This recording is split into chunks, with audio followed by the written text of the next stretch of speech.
W latach II wojny światowej Łomża i ziemia łomżyńska przechodziły zmienne koleje losu. Trzykrotnie zmieniały się obce władze. Podczas wojny obronnej we wrześniu 1939 roku terenów tych broniła samodzielna grupa obronna Narew pod dowództwem generała brygady Czesława Młota-Fijałkowskiego. W skład tej grupy wchodziły 18. i 33. Dywizje Piechoty oraz Suwalska i Podlaska Brygada Kawalerii. W pierwszych dniach wojny miasto znacznie ucierpiało od bombardowań lotniczych. W dniach od 7 do 10 września trwał bój nad Narwią, który przyniósł zwycięstwo przeważającym siłom niemieckim. Pierwsze natarcie niemieckie nastąpiło 7 września. Łomża została zaatakowana przez niemiecką 21. Dywizję Piechoty, wchodzącą w skład korpusu armijnego generała Falkenhorsta. Siły niemieckie przeprowadziły tego dnia kilka ataków. Jednak nie zakończyły się one powodzeniem. Były odpierane przez broniący Łomży dowodzony przez podpułkownika Lucjana Stanka 33. Pułk Piechoty. Następnego dnia oddziały niemieckie skoncentrowały swoje ataki na Forcie III. Jednak ponownie zostały skutecznie odparte. Po południu ataki Niemców ustały. Jednak w nocy pod osłoną artyleryjską i zadymieniem wojska niemieckie przeprawiły się przez rzekę Narew kilkanaście kilometrów poniżej punktu obrony w Piątnicy i rozpoczęły zdobywanie Nowogrodu. 9 września upłynął pod znakiem ciągłych ataków wojsk niemieckich na linie fortyfikacyjne w Piątnicy. Wszystkie ataki zostały odparte. Następny dzień, 10, przebiegał podobnie jak dni poprzednie. Wojska niemieckie były skupione na atakowaniu polskich fortyfikacji, które odpierały wszelkie natarcia przeciwnika. Taki stan utrzymywał się do godziny 18, gdy Niemcy odstąpili poza zasięg polskiej artylerii i zaprzestali ataków. Około godziny 20:30 dowódca 18. Dywizji Piechoty, pułkownik Stefan Kosecki, wydał rozkaz do odwrotu, który został przyjęty przez załogę 33. Pułku Piechoty z niedowierzaniem. Broniący Łomży przystąpili do odwrotu, do miejscowości Bacze Mokre. Mimo czterodniowej obrony miasta zostało one poddane w wyniku kontrowersyjnego rozkazu dowódcy, który zarządził odwrót. Tego samego dnia, to jest 10 września, padła linia obrony na odcinku Wizna i linia rzeki Narew została zdobyta przez wojska niemieckie. Na szczególną pamięć zasługuje bohaterska obrona następujących odcinków: Wizna, Łomża i Nowogród. Dnia 11 września 1939 roku Niemcy zajęli Łomżę. Przywołajmy krótką relację siostry benedyktynki Alojzy Piesiewicz z pierwszych dni września 1939 roku. 7 września pojawiły się nad Łomżą niemieckie samoloty i nastąpiła gehenna dla Łomży i jej mieszkańców. Oprócz bombardowania lotnicy strzelali z karabinów maszynowych do ludności cywilnej. Dnia 22 września stało się już zupełnie jasne, że Niemcy opuszczają Łomżę. Na samochodach wywozili zboże, meble, w ogóle wszystko, co się dało. Samoloty leciały w stronę Prus Wschodnich, bez liczby i końca. Niemcy opowiadali, że na ich miejsce przyjdą bolszewicy. Pierwsza okupacja niemiecka trwała tylko do 27 września 1939 roku. Następnie Niemcy wycofali się za linię demarkacyjną ustaloną ze Związkiem Radzieckim, wzdłuż rzeki Pisy i Narwi.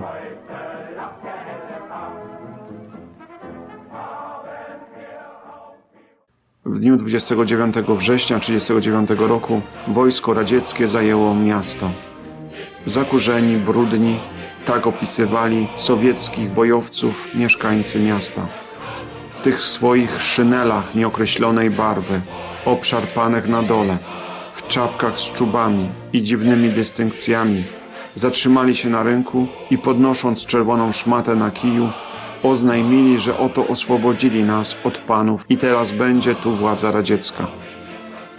Kilka dni wcześniej z samolotu zrzucano na miasto ulotki informujące, że Armia Związku Radzieckiego bierze pod ochronę tutejszą ludność, bo Polacy nie są zdolni do samodzielnego rządzenia swoim krajem. W Wkraczających do Łomży Sowietów na rogatkach serdecznie witała niewielka grupa zdrajców, przede wszystkim żydowskich komunistów. Sowietów popierała z reguły biedota żydowska, bowiem bogaci Żydzi byli zdecydowanie wrodzy nowej władzy. Przedstawiciele biedoty żydowskiej uczestniczyli następnie w tworzeniu nowej sowieckiej administracji, obejmując często kierownicze stanowiska. Naczelnik NKWD w Łomży na jesieni 1940 roku stwierdzał: popali nas Żydzi i tylko ich wciąż było widać. Zapanowała też moda, że każdy kierownik instytucji czy przedsiębiorstwa chwalił się tym, że u niego nie pracuje już ani jeden Polak. Polscy mieszkańcy miasta z goryczą podkreślali: teraz to mamy żydowskie cesarstwo. Tylko ich wybierają wszędzie, a Polak jak koń, on tylko ciągnie i jego biją batem. Łomża znalazła się w granicach Białoruskiej Socjalistycznej Republiki Radzieckiej i stała się stolicą rejonu obejmującego powiaty kolneński i zambrowski. Ogłaszając łomżyńskie za tereny tzw. zachodniej Białorusi, władze sowieckie nie wzięły pod uwagę, iż nie było tu wcale ludności białoruskiej. Na dzień 22 października wyznaczono wybory do nowych władz zachodniej Białorusi, w której znalazła się Łomża, i w całym rejonie rozpoczęła się tzw. kampania wyborcza. Podczas jednego z zebrań przedwyborczych nauczyciel historii z Łomży miał stwierdzić: zachodnia Białoruś? Nie słyszałem. Już podczas najbliższej nocy został wraz z rodziną wywieziony i ślad po nich zaginął. W latach 39-41 przedstawicielami władzy radzieckiej w rejonie łomżyńskim byli pierwszy sekretarz Anisimow Aleksandr Iwanowicz, drugi sekretarz Mironczyk Siergiej Kuźmicz, przewodniczący Daniłow Wasilij Frowicz, naczelnik Dmitrij Iwanowicz. Także można stwierdzić, że to była władza z nadania, władza radziecka. Do miasta wysłano silny oddział NKWD.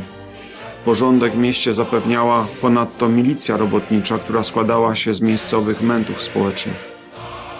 W kwietniu 1940 roku z troską stwierdzono, iż w rejonie łomżyńskim szkoły przeszły na nowy program nauczania tylko formalnie. Nauka w polskich szkołach nadal odbyła się w języku polskim, według starych polskich nacjonalistycznych i w gruncie rzeczy faszystowskich podręczników. Historii narodów radzieckich w zasadzie nie uczy się w ogóle. Wkrótce w miejsce polskich nauczycieli przysłano rosyjskich, których zadaniem była rusyfikacja polskiej młodzieży i dzieci. Prowadzono także obowiązkową naukę języka białoruskiego i rosyjskiego. W sowieckim okresie wychodziła gazeta Wolna Łomża. Dwuletni okres okupacji przez wojska radzieckie zapisał się przede wszystkim prześladowaniami i wywózkami Polaków. W trakcie 4 masowych deportacji w 1940 i 1941 władze sowieckie wywiozły w głąb Związku Radzieckiego, głównie na Syberię i do Kazachstanu, około 6,5 tysiąca osób z Łomży i ziemi łomżyńskiej.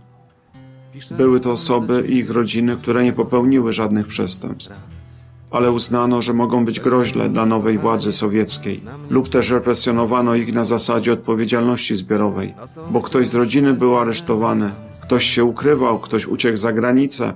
Wywożono przede wszystkim inteligencję, nauczycieli, urzędników, policjantów, ziemiaństwo wraz z całymi rodzinami.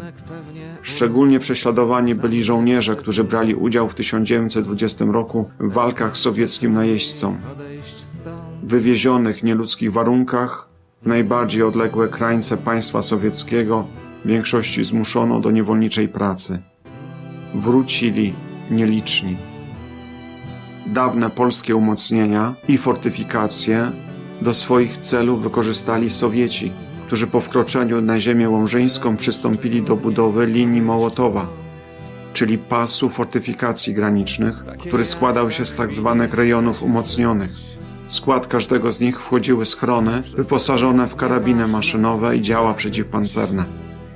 Linia Mołotowa miała chronić nową granicę państwa przed ewentualnym uderzeniem niemieckim.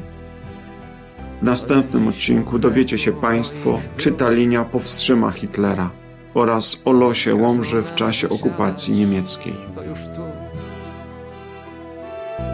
Ten brzozowy lasek to mój Jeszcze tylko westchnę jeden raz. Jeszcze myśl ostatnia. Zapraszamy do subskrypcji naszego historycznego kanału. Kliknij na czarną ikonkę Pro Patria Poland Team i subskrybuj. Dziękujemy i do zobaczenia.